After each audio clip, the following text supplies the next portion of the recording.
Guys, this will probably be between anywhere from 2 hours to 3 hours each. So you're comfortable. I know you guys love being in classes and so on. 5 to 10 minutes. This is Bill Moore.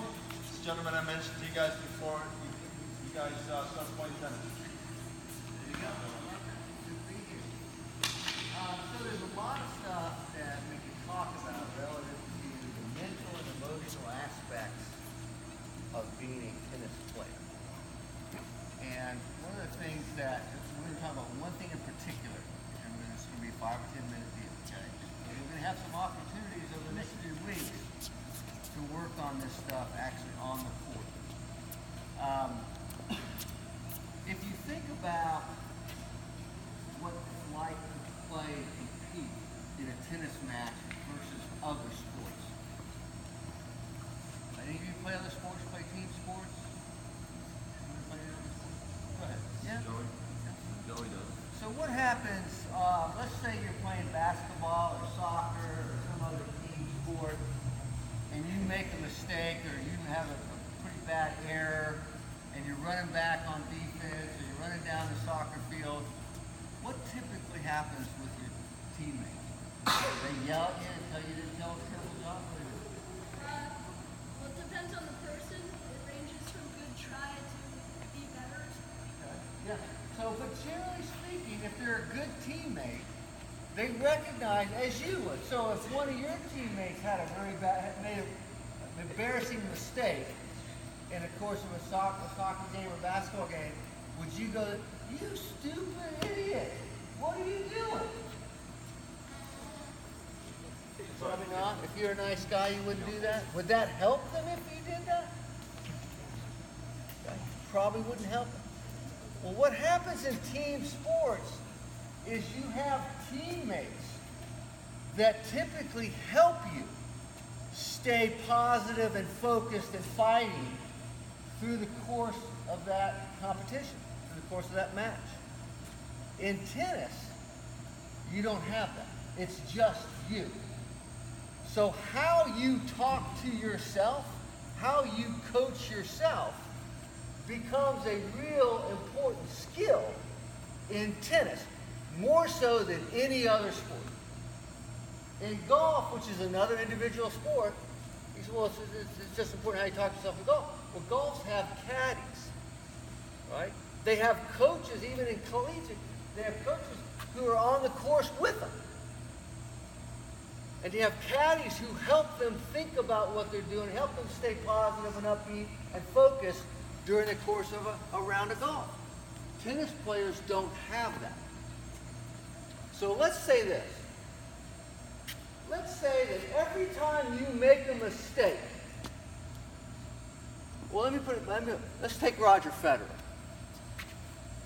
If every time Roger Federer made a mistake in tennis, he kicked himself in the butt. And every time he hit a winner, he patted himself on the back. What would happen after a 3 or 4 hour match? Would he have a sore back or a sore butt? Both. No, No. he would not. Good guess. He doesn't hit all moves. He does not. Tennis is set up, before you ever go out and play a match, it's set up where you are going to make more mistakes than you hit winners. It's already set up that way. And the number one player in the world, that's true. So it's definitely true for you. You are going to make more errors and more mistakes than you hit winners. So if you kick yourself in the butt every time you make a mistake, you're going to have a very sore butt at the end of a match. But that's so if you just go with the flow and say, when I do something good, I'm going to be positive, and when I do something bad, I'm going to be negative, over the course of that match, it's going to be very negative. That's tennis. It's set up that way before you ever hit a ball. And so now it becomes very important to how you coach yourself during a match. And I'm not talking about technically coaching yourself. think about this for a second. How do you talk to yourself today? Just like take today. You're out here doing these half-court drills. You're making mistakes. What's going through your head? If we had a transcript, in other words, if I was able to walk up and push a button on the back right here and I got a printed transcript of what went through your head during the course of during these half-court games, and you read that transcript, would you feel better about yourself? All right, let me ask you this. If you talk to your best friend like you talk to yourself, would they still be your best friend? Probably not. So this is a skill. It's called self-coaching. And it's not technical coaching. It's not like, let me turn my shoulder, let me get my racket up. That's not the kind of coaching we're talking about.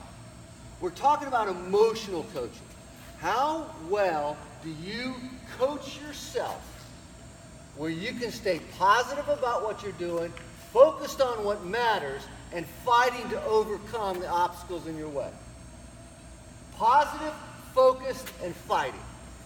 That's an indication of self. So if I were to ask you this, on a scale of 1 to 10, 10 being a great self-coach, 1 being a terrible self-coach, what number would you give yourself on a scale of 1 to 10? Okay?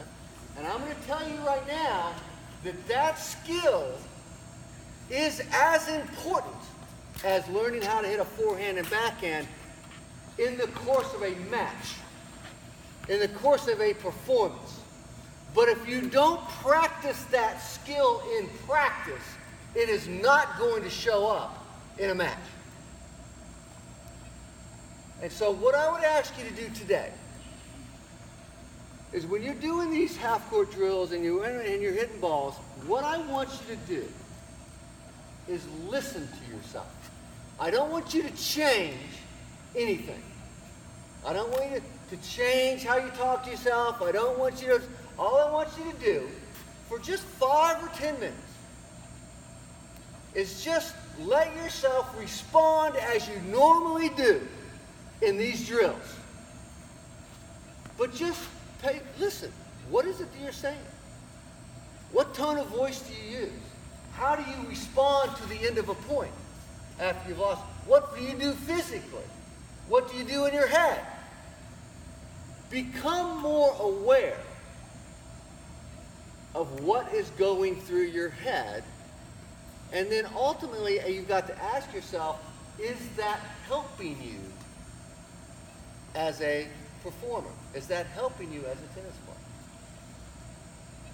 And again, what's neat about self-coaching, I really want you to pay attention to this.